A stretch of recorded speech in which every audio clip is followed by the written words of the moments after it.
God has tried to get through to us, literally millions and millions and millions of times. Matter of fact, everybody has access to God.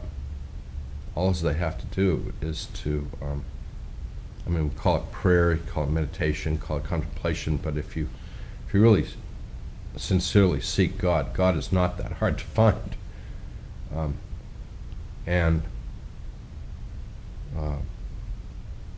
We have been a big disappointment to God because we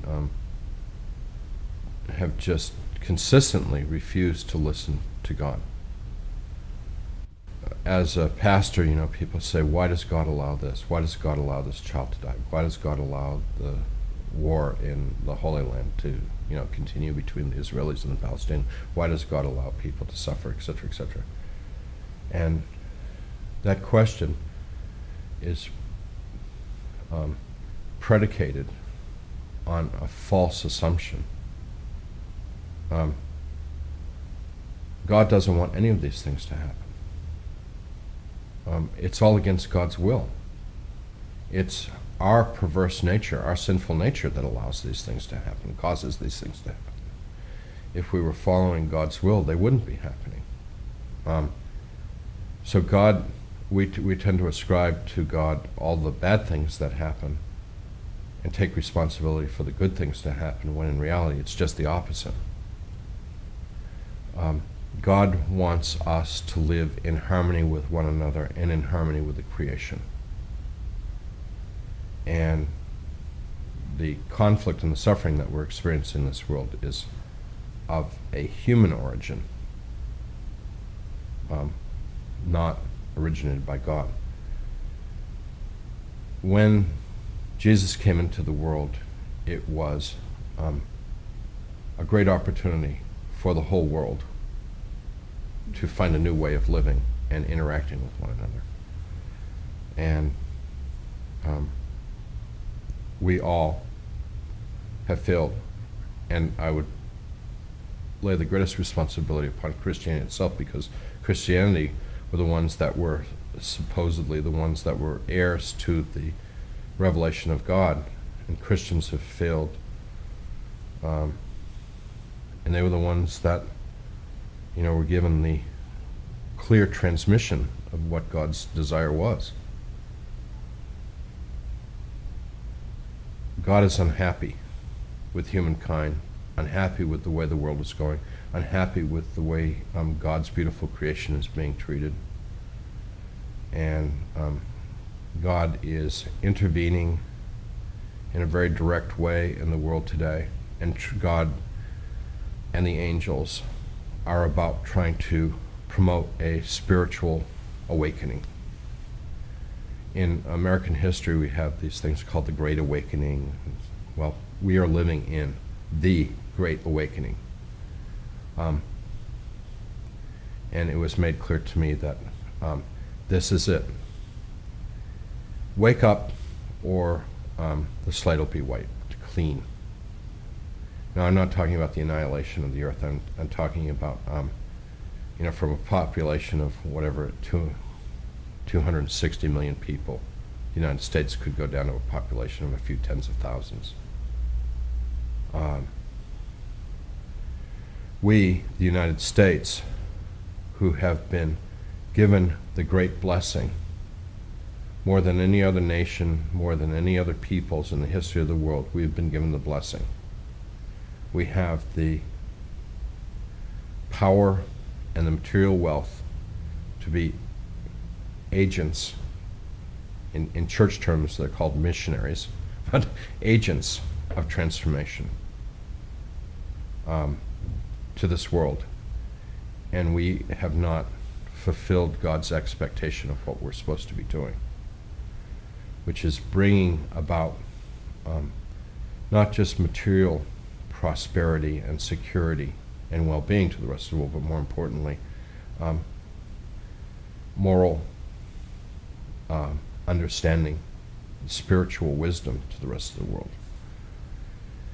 And in truth, if one has traveled around the world and you speak to foreigners about what the United States represents, what we represent to the rest of the world is violence, conquest, domination, exploitation, evil,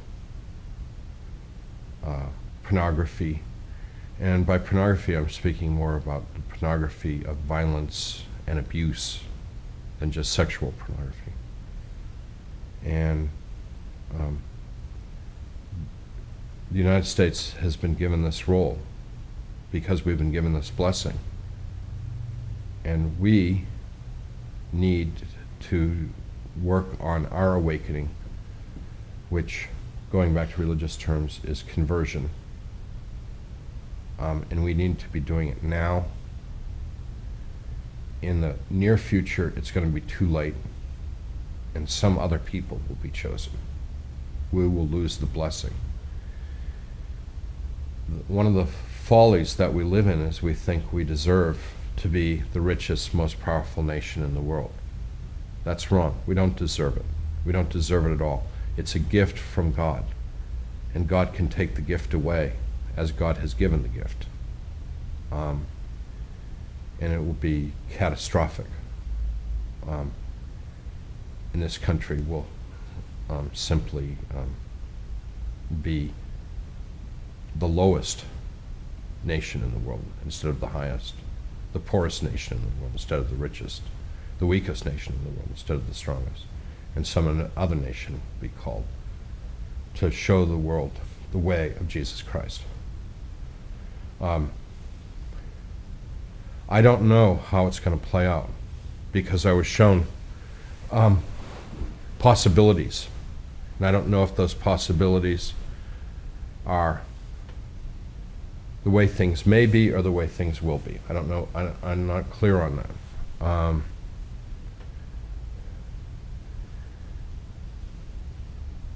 Our future could be so beautiful, and the future that they showed me, which isn't very far off, within a couple hundred years, which in fact I told them was impossibly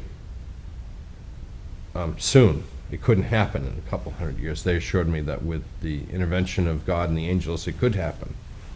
I don't know what's going to come about. I have children and I have grandchildren. I want them to have the preferred future, not the horrible possible future that they also showed me. And it's all about a heart change. We need to use our wealth. We need to be using our power to bring God's love and God's goodness and God's blessings to the whole rest of the world. And my experience happened in 1985. I've seen signs of good happening, and I've seen signs of bad happening, and I just don't know which way we're going. And I'm doing everything that I can with my life to be on God's side. They also told me that there is no sitting on the fence. You are either working for God's good or you're opposed to God's good. To be indifferent to God's good is to be opposed to it. There's no middle ground. In this, if you will, battle between good and evil, there's nothing in between. You know, I would say that most people say, well, you know, I mean, I'm good, I'm not doing any harm. That's not good. That's evil.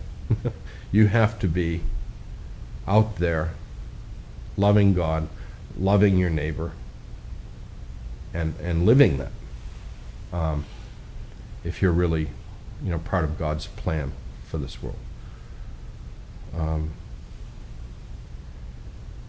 This is the day.